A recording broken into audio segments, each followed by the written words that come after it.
Les organismes désignés sous le nom d'amibes sont des protozoaires, c'est-à-dire des animaux à une seule cellule. Ce sont des rhizopodes, un des 4 sous-embranchements des protozoaires présentant un intérêt chez l'homme. Très nombreuses sont les espèces vivant à l'état libre, dans les eaux, la terre et les mousses humides. Beaucoup d'autres espèces vivent en parasites, tout particulièrement chez l'homme, en différents points des voies digestives et dans le gros intestin de préférence. Certaines des amibes vivant chez l'homme semblent n'être que de simples commensales. D'autres peuvent devenir très agressives et pathogènes et pénétrer dans les parois tissulaires où elles provoquent des troubles importants, associés à des lésions intestinales graves. C'est le cas d'Entamoeba histolytica, l'amibe dysentérique, dont nous allons étudier le cycle biologique et donner une interprétation raisonnée des différents comportements chez l'homme, son hôte normal. C'est en culture à 37 degrés que nous étudierons tout d'abord l'amibe dysentérique, dont voici quelques aspects. Les grains polyédriques et très réfringents, présents à l'intérieur des amibes et à l'extérieur dans le milieu, sont des grains d'amidon de riz représentant les hydrates de carbone. Les sels minéraux sont fournis par une solution de Ringer, les protides par du sérum.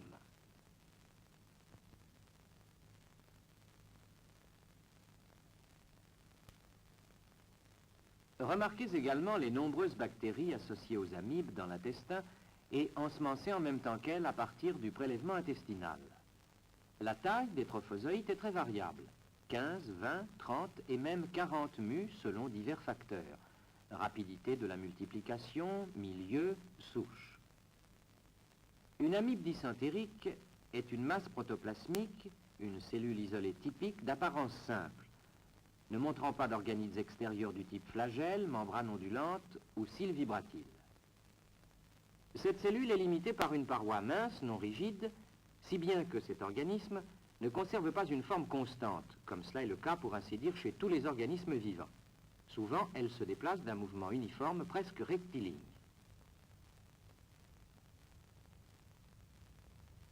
Plus souvent encore se forment des sortes de boursouflures de la paroi externe ou ectoplasme. Ce sont les pseudopodes. La paroi se gonfle en un point et la matière intérieure de la cellule, c'est-à-dire l'endoplasme, s'écoule dans la poche formée alors que l'amibe avance. Pendant ce déplacement, nous pouvons suivre les mouvements cytoplasmiques internes grâce aux granulations et inclusions présentes dans le cytoplasme. Une coloration vitale au rouge neutre matérialise mieux ces inclusions, parmi lesquelles le noyau se déplace à la faveur des courants cytoplasmiques. Nous reparlerons plus tard de cet organite, inséparable de toute cellule vivante.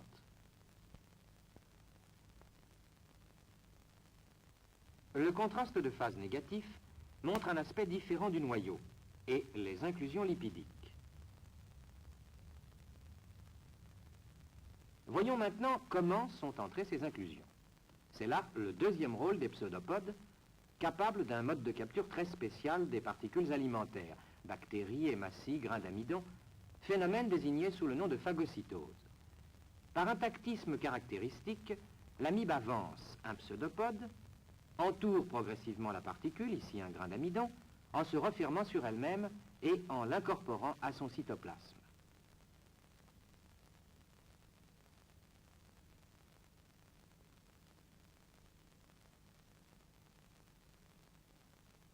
La voici phagocytant un deuxième grain à gauche.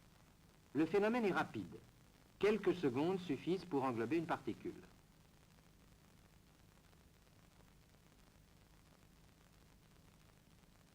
Ce deuxième grain n'est pas encore complètement phagocyté, que l'amibe pousse déjà des pseudopodes vers le grain de droite, ce qui matérialise nettement ce tactisme puissant.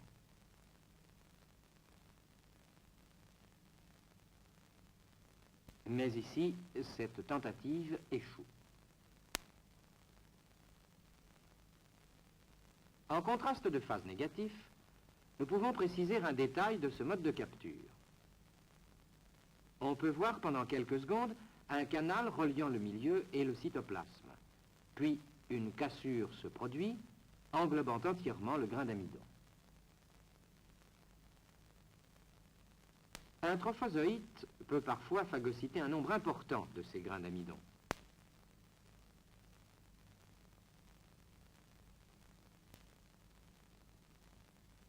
Remarquez également que les cristaux et certains résidus situés à proximité de l'amibe ne sont pas touchés. L'amibe choisit ses proies.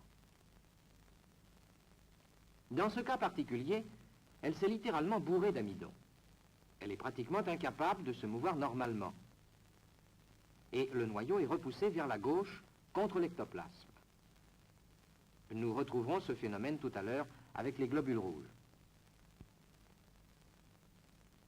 Revenons maintenant à cet organite cellulaire essentiel, le noyau. Voici un schéma explicatif montrant les caractères nucléaires indispensables à la détermination des espèces, la chromatine périphérique et le karyosome. L'imprégnation au Lugol permet de distinguer sur la membrane nucléaire des masses plus ou moins volumineuses et réfringentes de chromatine périphérique et une masse de chromatine centrale ou subcentrale, le karyosome. Les colorations sur frottis humides à l'hématoxyline ferrique ou au chlorazole permettent d'accentuer ces caractères. Chez cet individu en division, les karyosomes sont empâtés, témoignant de la mobilisation de la chromatine et du jeu des chromosomes.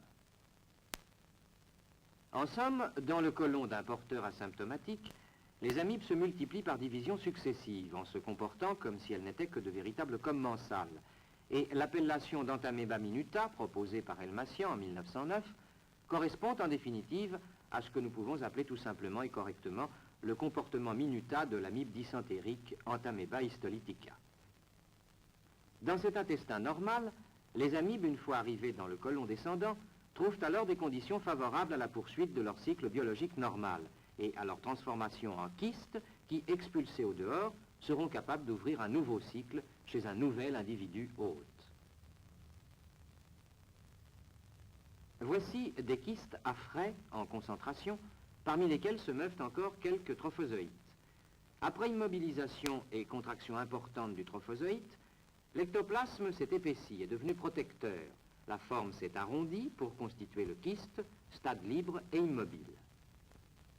Sa taille, caractéristique de l'espèce, est située entre 11 et 15 mus, avec une moyenne de 13 mus environ. À un plus fort grossissement, on remarque la présence de masses réfringentes appelées chromidium, petits bâtonnets constituant vraisemblablement des substances de réserve. On peut même distinguer les noyaux. Au début de son évolution, le kyste ne contient alors qu'un seul noyau, celui du trophozoïte initial. Tout en progressant vers la partie terminale de l'intestin, le kyste épaissit sa paroi, les chromidiums apparaissent et la coloration à l'hématoxyline permet de mieux les distinguer. L'évolution va se poursuivre par la division nucléaire. Le noyau initial va subir 2 divisions successives. Ici, ce kyste présente 3 noyaux. Noyaux 1 et 2 à droite et à gauche, et au milieu un noyau plus volumineux représentant les futurs noyaux 3 et 4 du kyste mûr. Voici maintenant, en fin d'évolution, plusieurs séquences montrant divers aspects de kystes mûrs à 4 noyaux. Ces kystes sont vivants, sans artifice de préparation. Après leur expulsion de l'intestin, ces kystes, véhiculés par l'eau, les mouches, les mains, peuvent être ingérés par de nouveaux hôtes chez lesquels les amibes s'installeront. Le kyste à 4 noyaux est donc l'élément infectieux assurant la propagation de l'espèce. Il constitue d'autre part l'élément du diagnostic de certitude par examen microscopique. L'appellation d'Antameba tetragena, proposée par Virek en 1907, évoquait la faculté de produire des kystes à 4 noyaux. Il correspond en réalité simplement à ce comportement spécifique de l'amibe dysentérique, Antameba histolytica. Dans certains cas pathologiques mineurs, avec manifestations diarrhéiques et colitiques, les amibes conservent leur comportement minuta. Mais il n'y a pratiquement plus apparition de kystes, comme cela était le cas dans un intestin normal.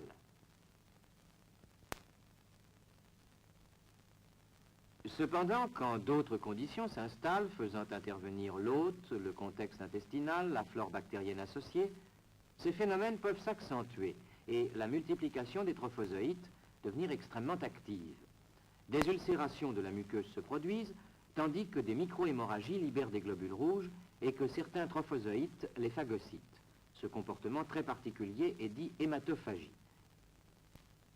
Les ulcérations progressent en s'aggravant tout le long de la muqueuse. Les kystes ne se forment plus du tout et les trophozoïtes qui sortent de l'intestin sont incapables de poursuivre leur cycle biologique et sont en quelque sorte perdus pour l'espèce. Nous sommes en présence d'une dysenterie amibienne aiguë typique, c'est de là que vient l'appellation d'amibe dysentérique.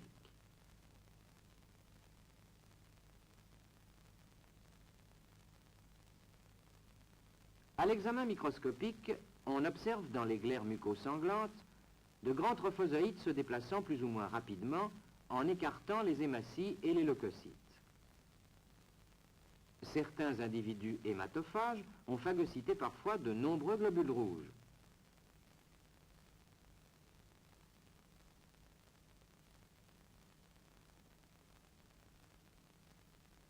En coloration à l'hématoxyline ferrique, les hématies sont fortement colorées en violet foncé. On remarque également qu'il s'agit ici d'un individu en division avec ses deux noyaux. Ce trophozoïte a déjà digéré en partie les globules rouges phagocytés. On voit que leur couleur s'est estompée.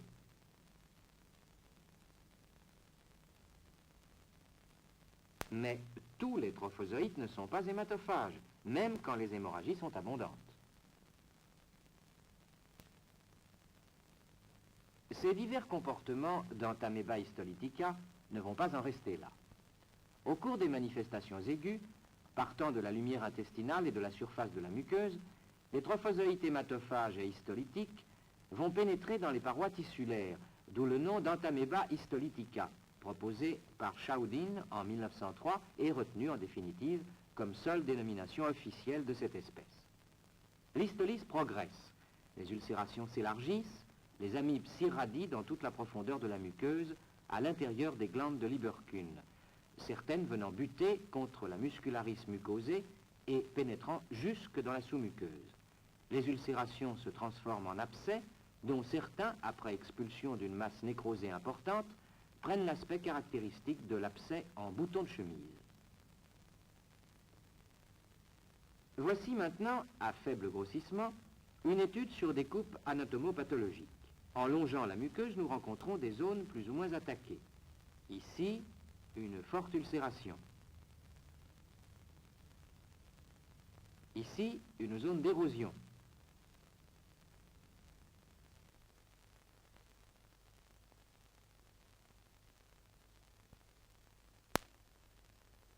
Là, enfin, un véritable abcès en bouton de chemise.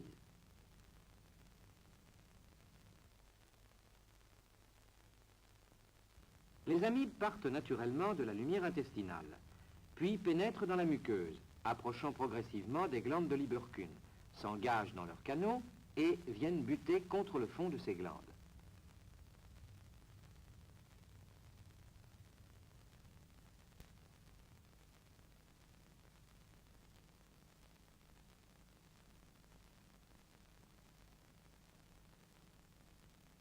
On peut parfois distinguer le noyau à chromatine périphérique. Mieux encore, le cariosome central, véritable diagnostic de la présence d'amibes dysentériques. Des colonies d'amibes peuvent même se former jusque dans la sous-muqueuse. En voici un bel exemple montrant l'importance de leur comportement histolytique.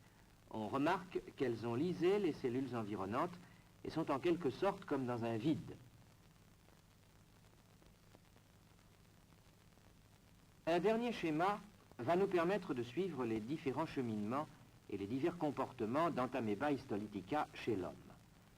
Le kyste mûr et infectieux à 4 noyaux, véhiculé par l'eau, les mouches, les mains, est ingéré par un individu.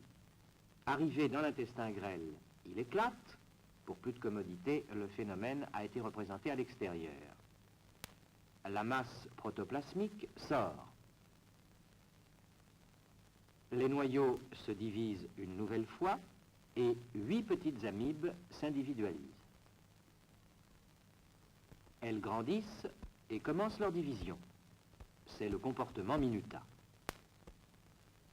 Deux directions peuvent s'offrir. Ou bien des kystes apparaissent, qui sont libérés et capables de recommencer un cycle, assurant ainsi la propagation de l'espèce, ou bien les amibes changent encore de comportement. La multiplication s'accélère, les amibes grandissent, elles cessent de s'enkyster, deviennent hématophages et pénètrent progressivement dans les tissus intestinaux. C'est le comportement histolytica assurant la propagation de la maladie chez l'hôte. Toutefois, on peut avoir un retour du comportement histolytica au comportement minuta et à la formation de kystes. En définitive, les deux stades du cycle biologique sur lesquels il conviendra donc d'intervenir sont le kyste par la prophylaxie et le trophozoïte par la thérapeutique.